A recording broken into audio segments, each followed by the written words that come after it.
So welcome All Access Coaches. Really special guest here today. A family member of mine, somebody who has been such a pioneer and just so innovative, so influential. The list goes on of the hats that he's worn. He's known for wearing his hat. He's got a special one on today, but just a major impact player in the sports game altogether, especially in the state of Texas, especially when it comes to the city of Houston, which is home for him. I'm just so excited and honored. He's been a big part of my career, one of my day ones. I've been blessed to be on his show, The Chop Shop. RCS Sports is his company, and it doesn't put him in a box because he's done so many things outside of just RCS Sports and The Chop Shop. So excited to have him on. Mr. Jim Hicks was recently recognized as one of the 100 most influential, which is people in college basketball or basketball period. And the list just goes on. I can't give all of his accolades now, but I really just wanted to make sure to give him some time to let you guys know more about who he is, what he does, and how he's created the impacts that he has. So welcome, Mr. Hicks. Good to have you, man. Great to be here. Brian Burton, B Square. Let's do this thing, baby. Yeah, let's do it. Let's do it. You on the other side of this thing for a change, man. I get to host you instead of the other way around. Yeah. So yeah, first and foremost, just straight off the gate, man, who is Jim Hicks? Man, Jim Hicks is a walking testimony of if you can visualize it, believe in it, implement it, execute it,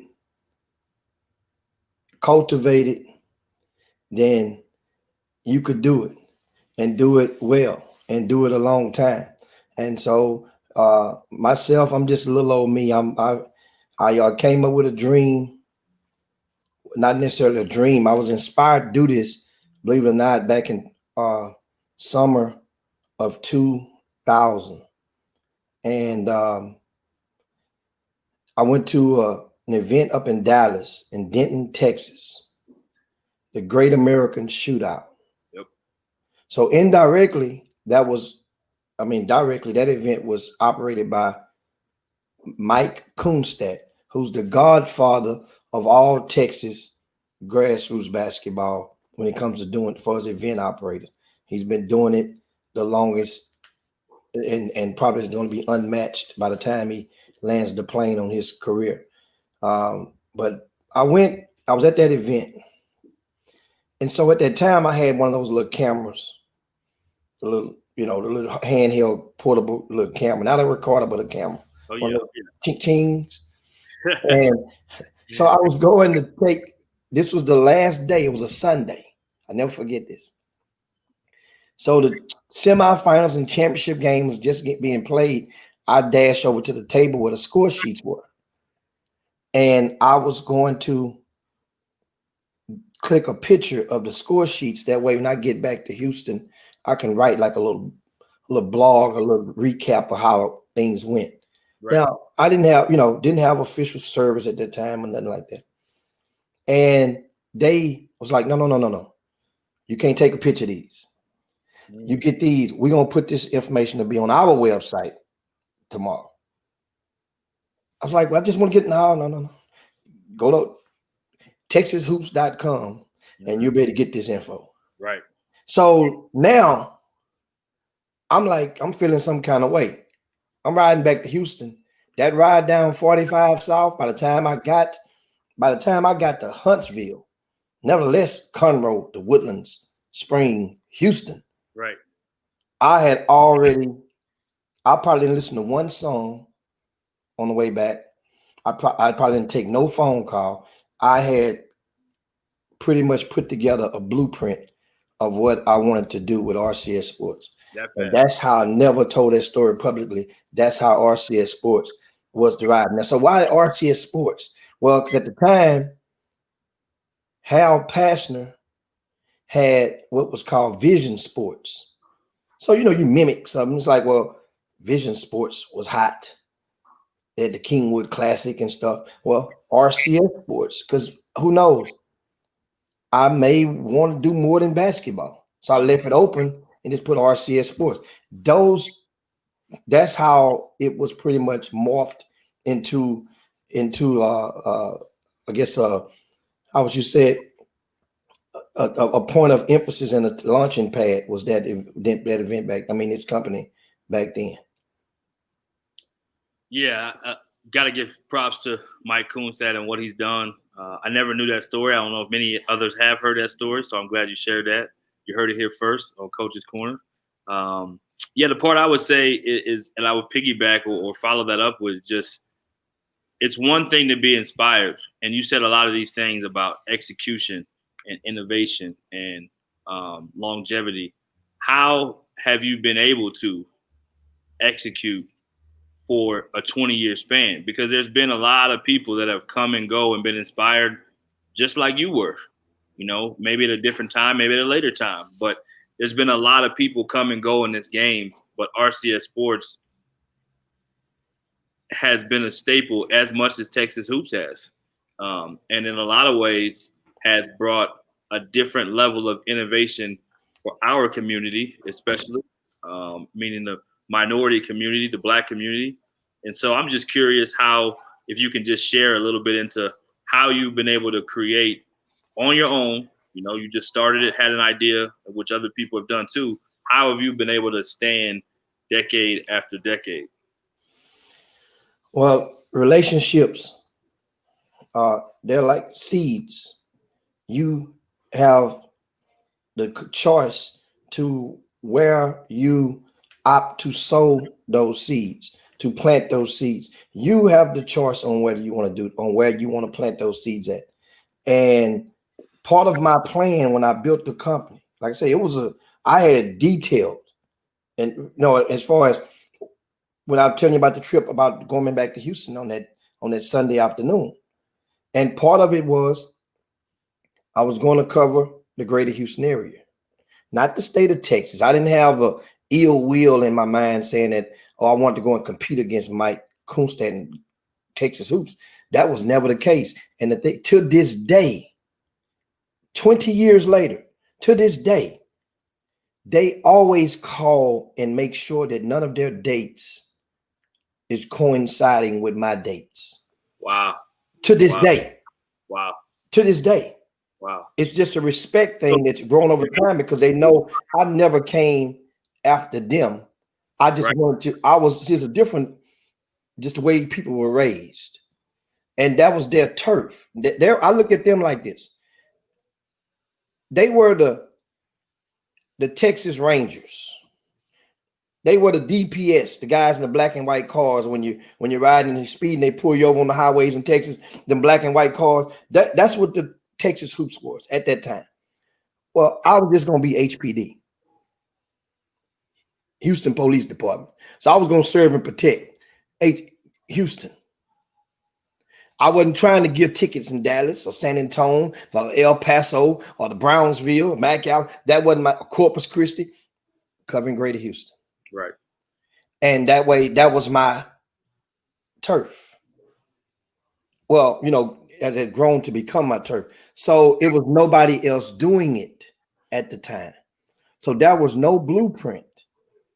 Nobody gave me, like, this is how you do this. So whatever rules that I established, think of Houston at that time as one big forest. And I'm looking at a developmental project where I'm going to create something that's going to be a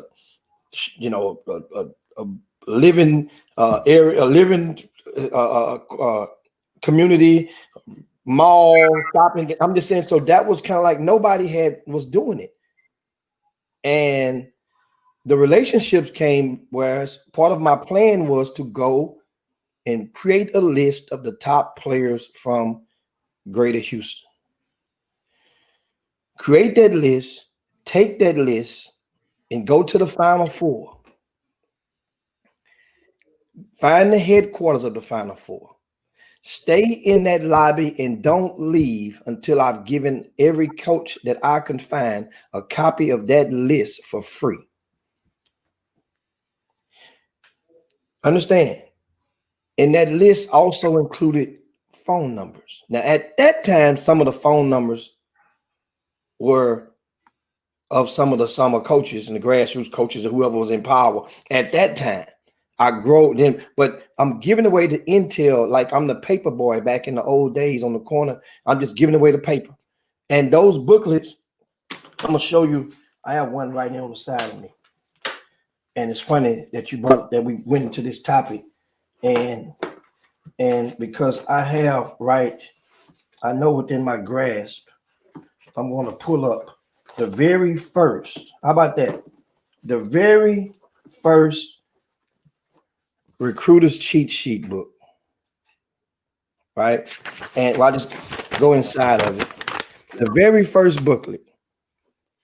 And this is an office copy. In this booklet, here's a copy of how the numbers went. You see this? Yep. Oh, that was by position. Point guards, shooting guards. On the other side, big forward, power forwards. So the coaches got this info for free. Right. And the name of the booklet was called, at the time, remember, RCS Sports wasn't morphed yet as far as the name. I was calling it the Recruiter's Cheat Sheet. Recruiter's Cheat Sheet. So after that summer of 2000, then a lot of the high school coaches explained to me that the word cheat wasn't going to digest well dealing with the high school coaches. So why don't you go and take the word cheat out? Well, hell, it's too late now. The coaches know cheat sheet book out. So I just made the acronym RCS, Recruiter's Cheat Sheet, then put sports up on it. And all this was thinking around the same time. But my point is the relationship with the college coaches. A lot of those coaches didn't even know my name, Burton. They didn't know my name. They knew the cheat sheet. They knew you as cheat sheet. Because that's what's the booklets I would have. And I would go back. Next time they would see me would be another cheat sheet and another cheat sheet. Would be different ones, cheat sheet booklets from all back in the days, just cheat sheet booklets. And every time, every quarter, had a new cheat sheet book. And I would find out where the coaches would be. If they had assistant coaches meeting, Black Coaches Association was heavy back at that time. I'm right there, giving those booklets out. People were like, damn. And what happens is, I also see in those days, you couldn't just go online and look and find the name of the coaches and the pictures of the coaches like you could do now for any staff. Right. You couldn't go and find the email address and you could do that. That wasn't even available back then. Right. That was only in the media guide. Right. Only. So understand the hurdles that had to be climbed and leaped over during those days. I made a conscious effort to find the third and the fourth assistant coach on every staff that recruited Houston. See, this was the play, not the head coach, not the associate head coach. I only wanted the third, fourth coach or the operations guy on purpose. Why is that? You know why? Because that head coach didn't know who I was at the time. He's not going to answer my phone call. None of the big John Urey and Hal Pastner had the two sneaker programs in Houston at the time. Houston Superstars, Houston Hoops. They were calling the head coaches. Those guys weren't calling the fourth assistant coach on the staff. You guys were beneath them. So I made an effort. Let me concentrate on those third and fourth assistants. You know why? I know my motto was, today's assistant is tomorrow's head. Yep. So I helped grow with an army of then low-level assistant coaches. And many of those coaches are head coaches now. Many of those coaches are athletic directors now. Many of those coaches are administration now. So that's how relationships, when I said you chose to sow them, this was a conscious effort. And that's one of the ways how the RCS Sports and cheat sheet became so prevalent, because I actually was passionate in my efforts to help those guys when nobody else would answer their telephone calls, or talking about as far as the big, you know, the big programs. Back then, you had West Grandstaff ran the Team Texas program out of that. West Grandstaff wasn't calling Rodney Terry. You see? West Grandstaff was calling Rick Barnes. Right. You see the difference? I'm just saying on the regular, we had a problem. And that was really the part that hit the home run with RCS Sports, because as those guys continued to grow, they answered my phone call from day one. They would continue to answer my phone call on day number, how would you say it? 2,340. Yeah, so that it speaks to being able to have a vision to be able to plant some seeds with guys that you knew were going to grow in the business as your business grew. So it is, you set up the longevity from the beginning, which is, you know, one of the many genius things that you've been able to have the foresight to do. I want to piggyback on or go back to one thing and dive in. You mentioned about Mike Kunstad, he called you and still does to this day. Just tell us 30 seconds of why is that important? Because not everyone understands what that means when you said that. So him calling you to not block off those dates or not have conflicting dates, what does that mean in your lane? One word: respect. That's respect. And respect is earned and it's reciprocated. And you know, that it kind of feel good. It's not like you're not, it's a difference. They're not calling and begging, they're calling out of respect every time. Even this year, they had to be for the first time in a very long time. Well, during the pandemic, there was a conflict on the date, whereas they were having their annual fall event in Houston in the fall, and the facility somehow double booked something, and they called me a couple of weeks ahead of time, maybe 3 weeks ahead of time. Hey man, why don't you hear it first? The facility's, the date was messed up. When we know your big annual Super 16 extravaganza, which is the fall high school championship, is going on that weekend. This is what we're not going head to head with you. However, the event has to be on that same on that Saturday. One day, we know you're 3 days. But here's what we're proposing. Give us your teams that you have. We promise to not go after any of those teams. Yeah, so I'm glad you went into that. So for those that are listening that may not all the way understand too, what you're talking about in that respect is, from a business standpoint, all these different teams and different players can choose to go to. So it makes it where you guys are not competing. They set it up out of respect to you to make it where you guys have never had to compete over this 20 years, which is an amazing thing to be able to say, because especially now as the times are evolving and different people are trying to follow in both of you guys' footsteps, they don't necessarily understand the rules of the game as far as how that may go. It may just be, hey, I'm coming in, this is what I'm doing. I'm not even thinking about that other guy. I'm just going to do what I want to do. Yeah, and that means a lot. And like I say, different people are cut from different cloths.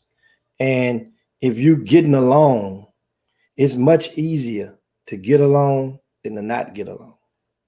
Yep, absolutely. You know, talk about this for a second, Hicks. Tell the people that don't, again, know you or don't know you, all the different, or some of the different, because you probably don't have time. We probably don't have time for all of them, but just touch on for a quick second the different components within RCS Sports that you created over the time, whether it's Rucker on Wood, which is an event that's completely nothing's ever been similar to that, whether it's the magazine, which tell us about a little bit about that, touch on that for a second, or now you have the Chop Shop, you have high school events, you have summer recruiting events that are during the live period. You've done just so many, have such a diversity of basketball things you've done, but also you have things that you do to give away school supplies. You do things in the community. So just touch on, and again, I know you've been acknowledged in the community in the city of Houston for your activism and giving back and your servanthood there. You've also been acknowledged in the basketball community. You have awards left and right, but just touch on some of the things, because some people don't know. They may think, hey, this guy just ranks players. They don't understand all the things that you do that goes under that hat. So please share. Well, and that's important in knowing what a person do, and more importantly, knowing what a person don't do. And that's the thing. Under RCS Sports, over the 20 years, the first event was Rucker on Wood. Rucker on Wood was, back then, the N1 scene was still hot.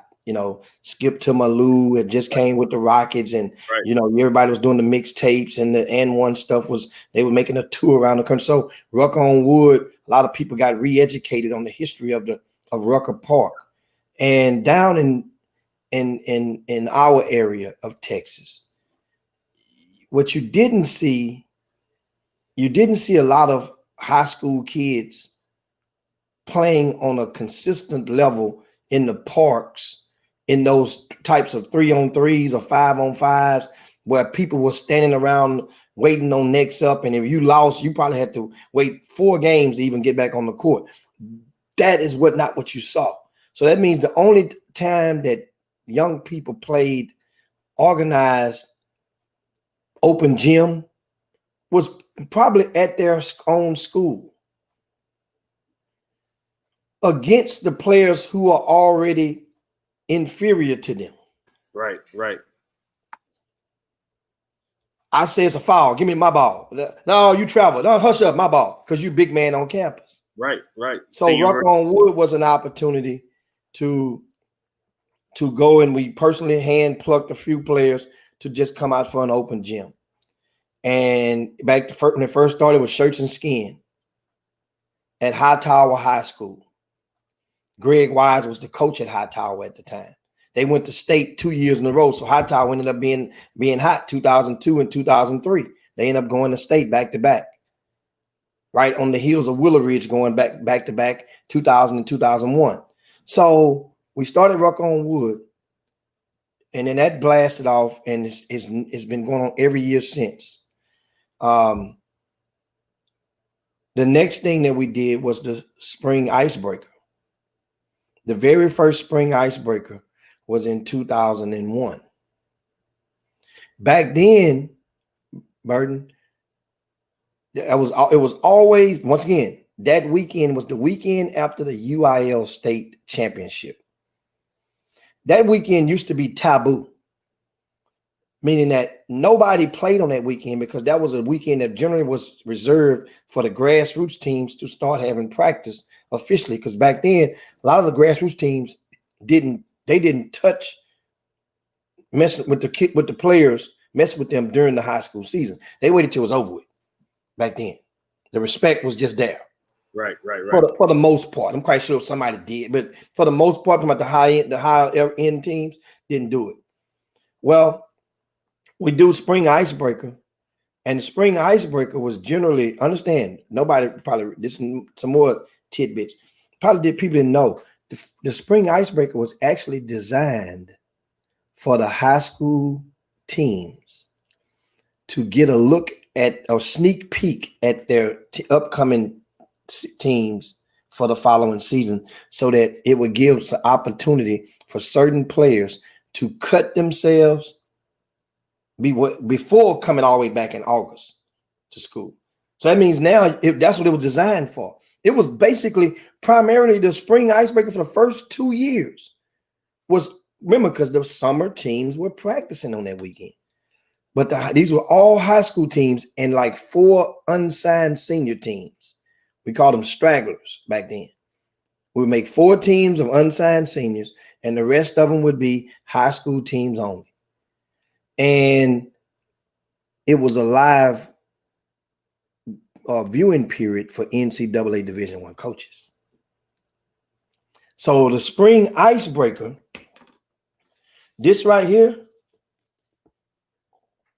is the second year of the spring icebreaker. This is the program that the college coaches got. I love it. Understand? This is a coaches packet for the spring icebreaker, and inside you have all different intel and phone numbers of the players, the teams. You know, all the way. Then the schedules on the back. This was done. This is my second one. I think this year we had 24 teams by year 2. Started off with like, I think 14 teams year 1, 24 teams year 2. And we are entering year number 20 in March the 19th through the 21st of 2021. To date, and here's no event in the United States of America can boast what I'm about to tell you about the spring icebreaker. Yeah, please tell it. Please tell it. This is the only event in the history of grassroots basketball, boys or girls, that of those events that has existed with the same name for 10 years or more. We've never had fewer teams the year before. Wow. Let this soak in. Wow. The spring icebreaker has never had fewer teams than they did the year before. So if this was Wall Street and it was a stock, you know, and you're making a earnings chart, that it would go like this all the way up. So that's the thing about the spring icebreaker, and you know, I'm proud. That's the baby, because that was the first one event, and that by it being a live period during that time, like P. Diddy was popular for giving parties, and you know, on a higher end level. Right. We had a place in Houston called the Sky Bar.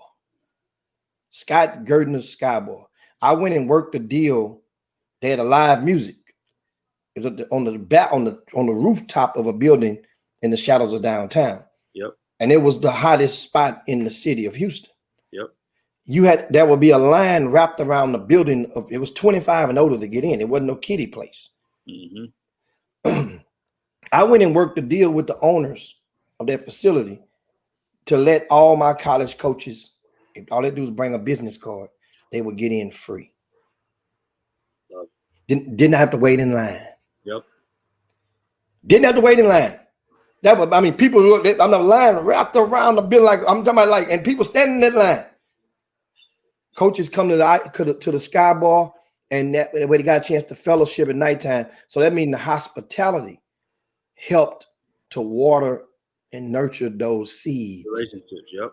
Now you got to talk to the coaches. Now you got to meet the coaches. Now the coaches, and you realize, and the coaches realize, hey man, this cool cat, this young cat, cheat sheet, you all right? Still don't even know my name. Right. Still cheat sheet. Some people still don't. I mean, that's how. See, once again, that took time and effort. Right. And innovation, thinking outside the box. And innovation, and it got to the point where through the years, you go and you meet people, because I'm going to get it twisted now.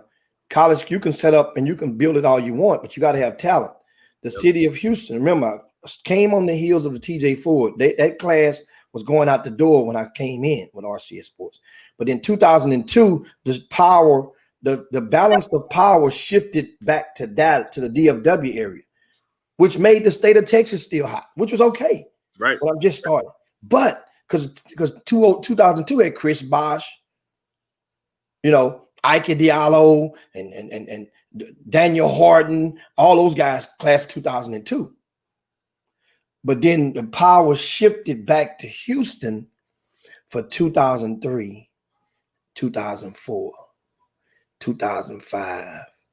We produced McDonald's All-Americans in each one of those classes. So while that class of 2002 were rising seniors, I was successfully promoting our underclassmen in Greater Houston as one of the best crops coming up in the nation.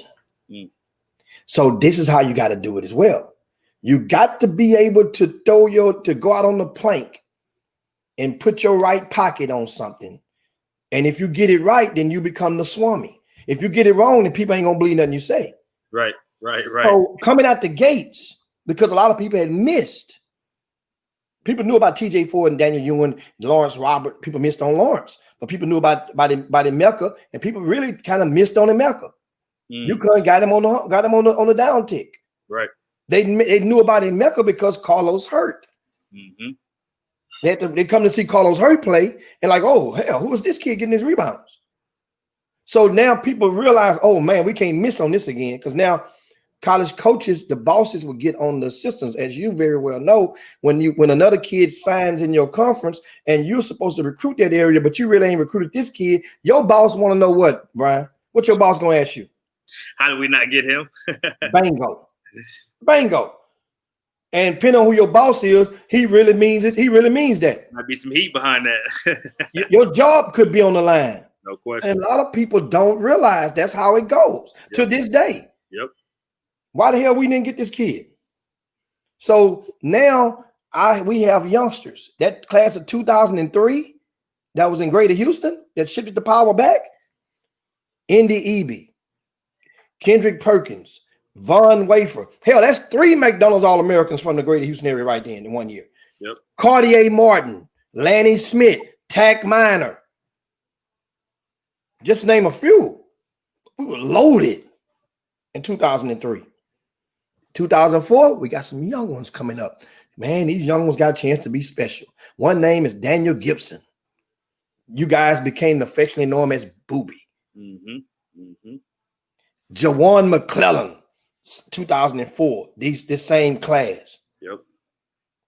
You see, they spearheaded that class of 2004. So Houston stayed hot. So now I had relationship with the family, with both families, because at that time now, that's what I was, young enough.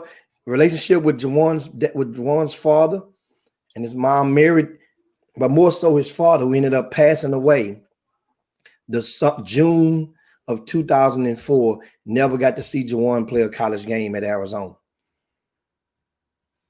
And that's how during that passing away, we created an event, a fundraiser, to help raise funds from the community to give to Miss Mary McClellan. She, unbeknown to her, she had no idea we were doing this for this cause. We summoned Mary McClellan to the championship game, and Jawan made sure, and some other people that was close to the family made sure she was there. Brought her out at halftime to give a speech at halftime of the championship game. And she gave a powerful speech that was gravitating throughout the crowd that was there at Chavez High School. That June. And right on cue, after she got through speaking, our ladies, who was the volunteers, walked up to her and gave her a big brown envelope, the brown legal envelope, which was sealed. And to this day, I have no idea how much was in there, but it was well over a few $1,000s. Over $5,000 that was raised. I don't know the exact number. It was over there. The thing was good and puffy. Everything from the front door, they poured it into 2 different envelopes. Printed it in it. They was sealed up. Gave it to her. That was how the George McClellan Invitational was born. We didn't have a name for it that year. Yep. It's called, and then we named it the GMI. The George McClellan Invitational.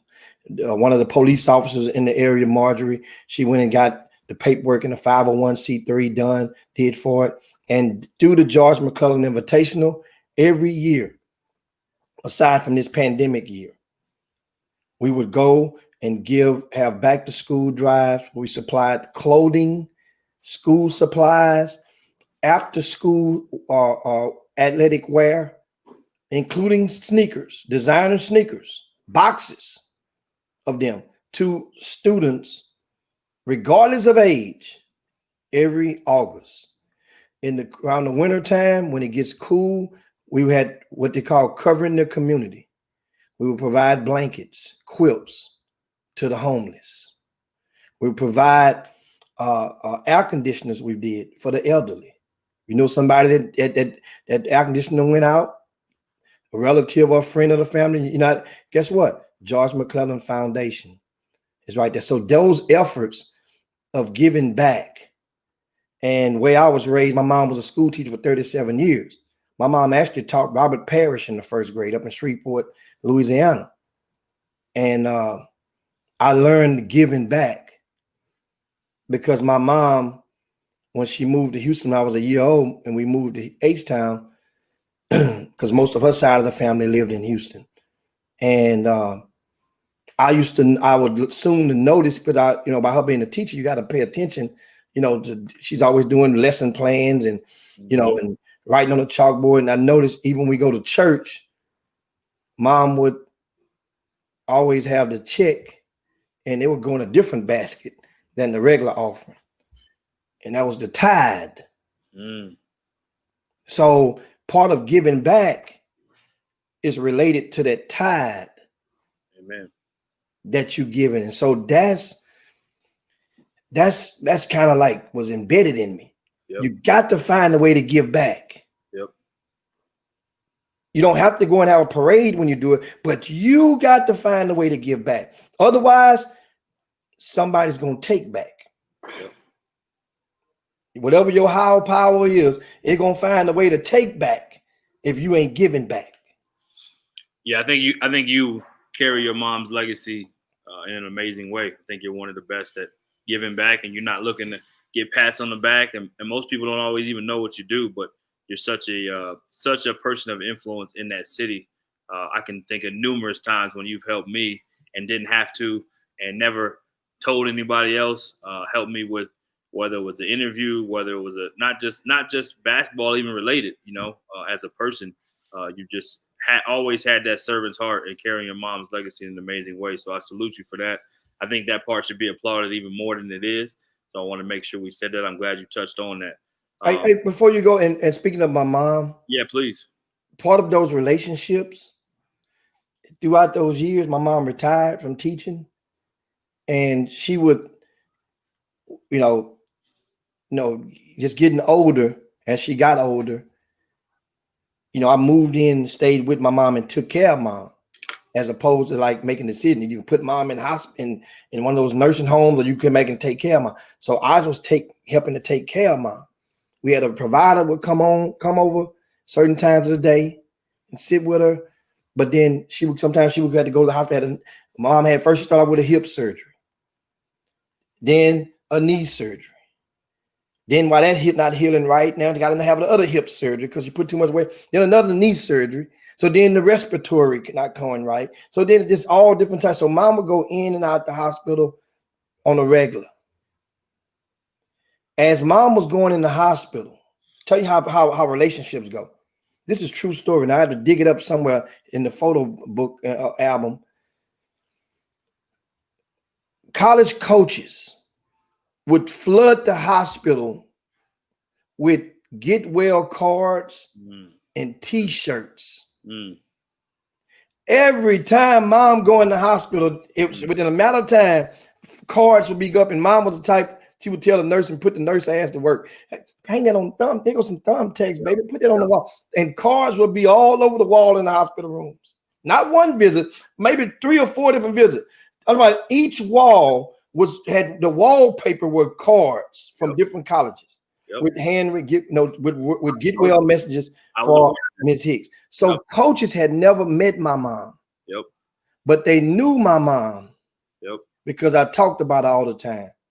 Back in the days, you go meet a college coach, pick him up from the airport or whatever, go take him around to a few schools. Then you go stop by Papa Dough. That's one of the popular restaurant chains and happen to have a few locations in Houston. Papa Dough's was a spot that was of preference by a lot of coaches because Papa Dough's aren't located in every city. So some people can't get that everywhere.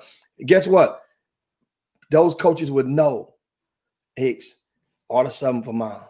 Right.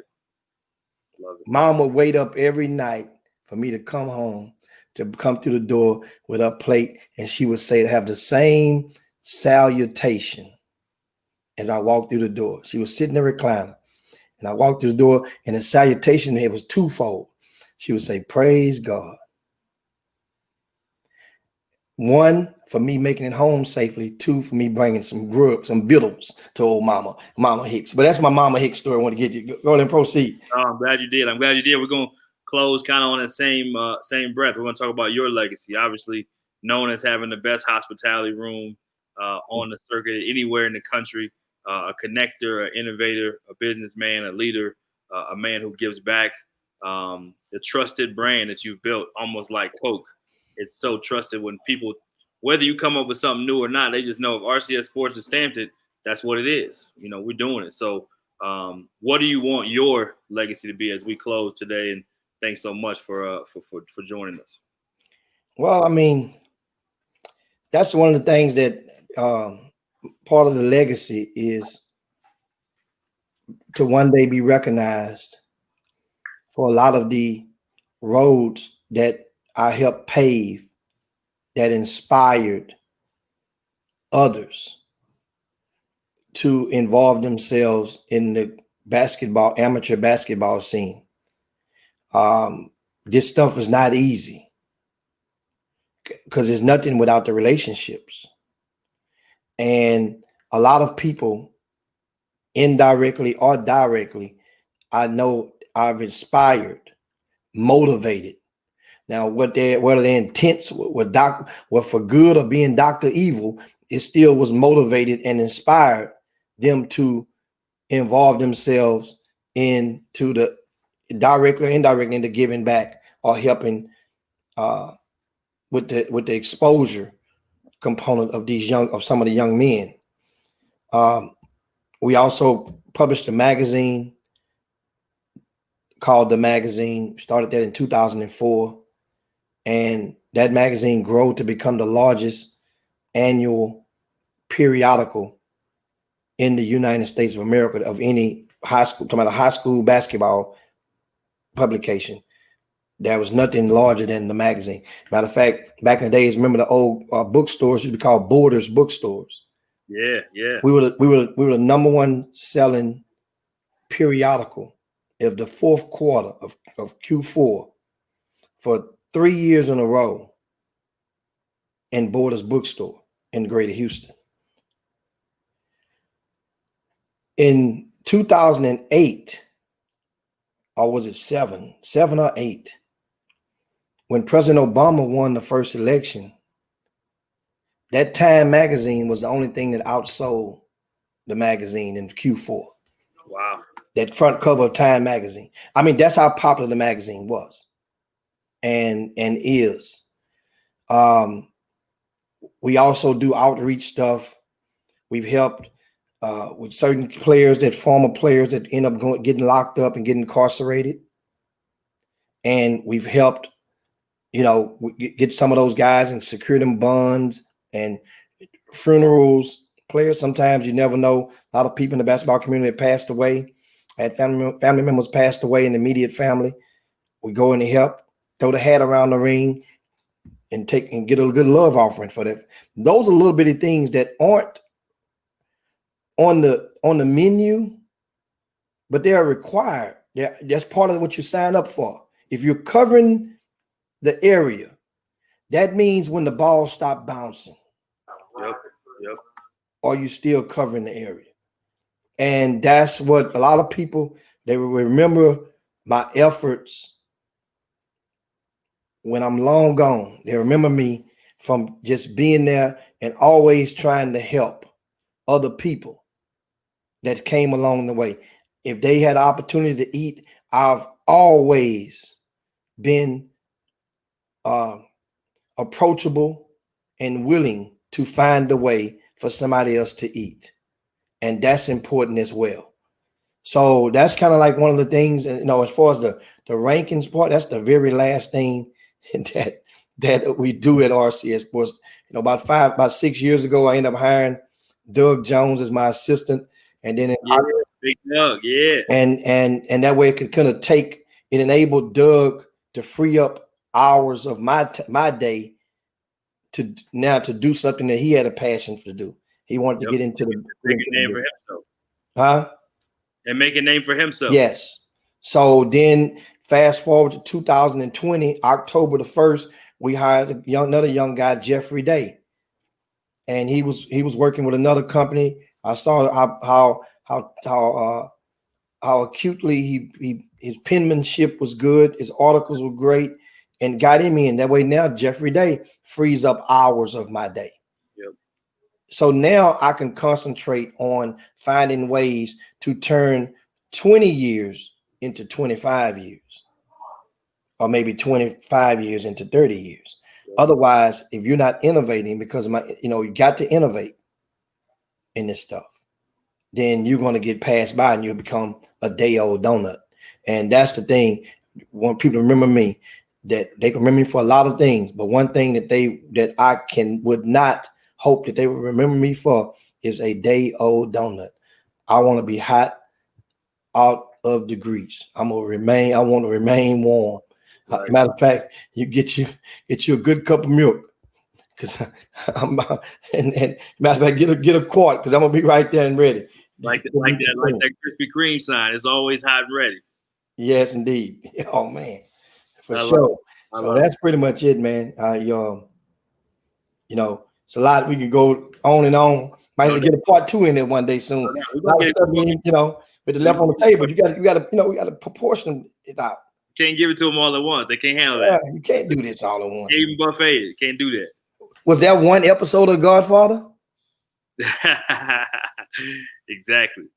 That's why we got Houston basketball Godfather here. You definitely touched the lives of many. I know you haven't really touched on how many scholarships and people that you've helped, whether it's junior college, NAI, Division II. I mean, your information and your events have been just such a platform for young people and families. You've helped change, generations of first college generation kids to be able to go to school and get exposure because of either a phone call that you may have made, a phone call that you took, some ink that you wrote, something that you wrote on your website. The list just goes on. We definitely don't have enough time to cover it in one podcast. You've inspired me a tremendous amount. You've been a tremendous family member and friend. I don't consider you really a friend. I consider you family. You've taken me in since day one, and I'm blessed for that. And we've done a lot of great things together as well. And had to have you on early in this podcast just to be able to show love and my respect to you. And I wouldn't be doing the things I'm doing now. I probably wouldn't be doing this podcast and wouldn't be doing some of the other things I'm jumping out there to be following your footsteps and do with sports media. So just, you make it look easy. I wanted people to get a little bit of an insight of how it's not easy, but you make it look easy because of your dedication and your commitment to it. So yeah, any final words you got, and we'll get you back on here soon. Yeah, absolutely. And want to wrap it up by reminding you guys one thing that was very important component in the growth of RCS Sports. Even like looking behind me, you see the logos behind me. This logo was created in that same year when we started in 2001. I just met Sandra, right? Sandra Menchaca. Yeah. I met her. She believed in the vision. Yep. She created my first business card. She does all the logos for RCS Sports, all the graphics for RCS Sports. She also, when I met her, she had no college degree, but she was working in the athletic department as a secretary at HISD. She was a single parent of 3. I helped, and we unionized, and within not to the years later, but we helped and stayed together. And she was my backbone, and is the backbone.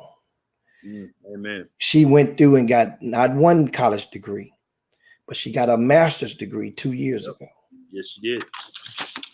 Mind you, a master's degree, and she got a bachelor's degree before then. And now she's progressed along, and still, I'm saying that's 3 jobs that she's working as an educator. Yep, like your mom. She's working as with RCS Sports, and she's a full-time single mom, which now has turned into grandmom for 2 grandbabies. And so she was important along the way as far as helping to keep it grounded. Absolutely. And that's important because next year in 2021, we will be going on That would be 20 years that we met and 10-year anniversary of being married. So that's the thing. And once again, you got to think about it, you guys. This stuff, and like I said, we talk about a lot of that stuff and what goes in that, and in another whole show. But I want to just leave you guys. Definitely can't go without mentioning Sandra. The story of RCS Sports cannot be told without her. Yep. That's for sure. I love it. I love it. Yeah, she's the backbone. She's the rock.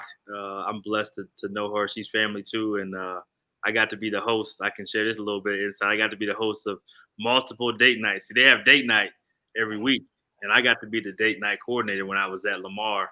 I used to drive up to Houston just for that reason, to be able to take them out and coordinate a date night that they didn't have to think about nothing. And it's on me, and we're gonna have some fun. And I was a single dude, didn't know what else to do, so I was trying to stay out of the way. But yeah, that's family. That's how you take care of family. So no, I'm glad you ended with her. Shout out to Beast Mode. That's what I call her. That's what she talks about. So she has that mentality, and she got her master's from Lamar as well. So yeah, no doubt. Well, so thankful for everyone for tuning in. So glad to have my family member and big brother and big homie. One of the, again, pioneers. He will go down as a legend. He's a living legend. It goes without saying that the things that people are able to do now that are so easy, he was doing in a time where there was no internet, there was no Twitter and Facebook, there was no social media, there was no digital ways to do a podcast. But he always found a way to be innovative then, to be ahead of his time, and he's still doing that now. So salute again. We'll have you back on. Thanks so much, and yeah, stay safe out there.